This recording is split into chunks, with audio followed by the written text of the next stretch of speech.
kanë frikë të dalë nga mëngjesi deri në darkë, 95 kallëzime penale kanë bërë ndaj këtyre. Nga kush kanë frikë këto? Këto kanë frikë nga bandat. Nuk i gjejnë gjë nga njerëzit ta. Madje njerëzit shumë tolerant po bëhen. Dhe kemi këtë pastaj, kemi këtë absurditetin e Altin Dumanit dhe dumanëve të tjerë.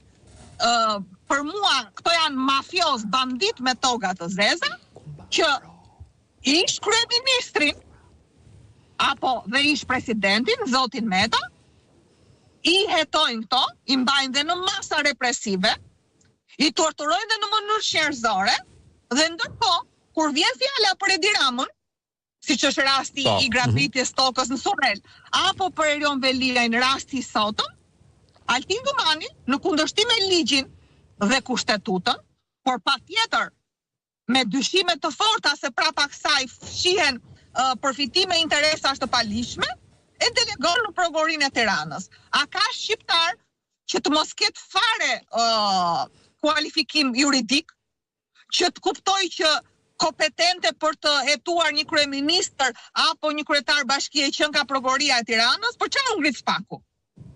Dhe ndërkohë ne kemi një rast precedent të rrezikshëm, siç është rasti i Edi Ramës dhe i familjarëve të tij, Ëngjëll Agaçi dhe shumë të tjerë, për rastin e tokës në Surrel, kur bëri të njëjtin gjë spaku me Altin Dumani, Prokuroria e Tiranës nuk e ktheu, pra e shkelën dhe ata ligjin, dhe kur gjykata e Tiranës mua më dha të drejtë, çuditërisht kjo çështje në spak i shkon Irenës me disa mbiemra. Dhe çfarë bëri?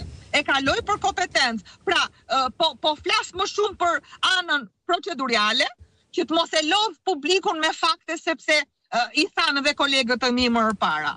Dhe çfarë bëri gjykata lart? Sepse Irena me disa mbiemra, ndërkohë që kishte fut në arrest politik zotin Berisha, ndërkohë kishte dënuar zotin Fredi Beleri, ndërkohë kishte dënuar ose ishte në gjykim të Fatmir Mediut, ndërkohë që po bënte po priste pazarin e radhës me Ilir Metën, për zotin Berisha, pra për një ish, mendonte që konfliktin e kompetencës ta arsyetoi gjykata lart, dhe gjykata lart më dha të drejtë.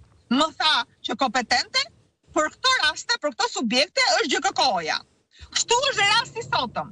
Pra, çështjen që unë kallëzova për Erion Veliajn dhe Alban Dukushin, nuk po me emra të tjerë, që nuk kanë interes për publikun, spaku Altin Dumani, sepse për këtë dosje të Erion Veliajt nuk ishte urdhër si për dosjen e Enesti Angonit, që hetoi me themel.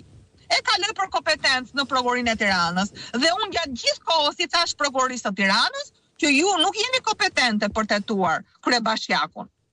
Prokuroria e Tiranës e pushon çështjen dhe në gjykatën e shkallës parë, sërish gjykata e shkallës parë më dha të drejtë dhe tha kompetente për këtë çështje është gjykata e posaçme. Dhe sot ishin pikërisht në këtë çështje, por duke qenë përpara një fenomeni në fakt edhe të rrezikshëm do mendoja dhe uroj që të jetë një gabim material dhe jo një indicje për t'i lënë gjërat që të lihen, të harrohen, të kamuflohen apo të mos marrë informacion publiku. Mua më vjen një fletëtirje për ditën e sotme dhe unë përveç se dija që gjyqin do ta bënte zonja Elsa Ulliri, për cilën realisht unë kam konsiderat, por unë nuk dija se për çfarë çështje bëhej fjalë, kush ishte numri i procedimit penal dhe çfarë kërkesë kishte bërë organi akuzës. Prandaj unë thot, unë ngrita në seancë dhe i kërkova gjyqtares shtyrjen e seancës, sepse unë thash duke qenë kallëzuese në 95 kallëzime, nuk e di se për çfarë dosje bëhet fjalë. Dhe i kërkova që të marrë masat që të përgatiten për seancën tjetër.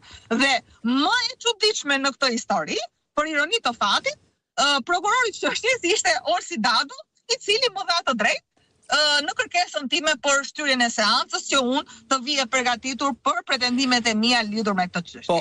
Pra, më e pakta, ne kemi një shkelje të rëndë të ligjit dhe kushtetutës, kemi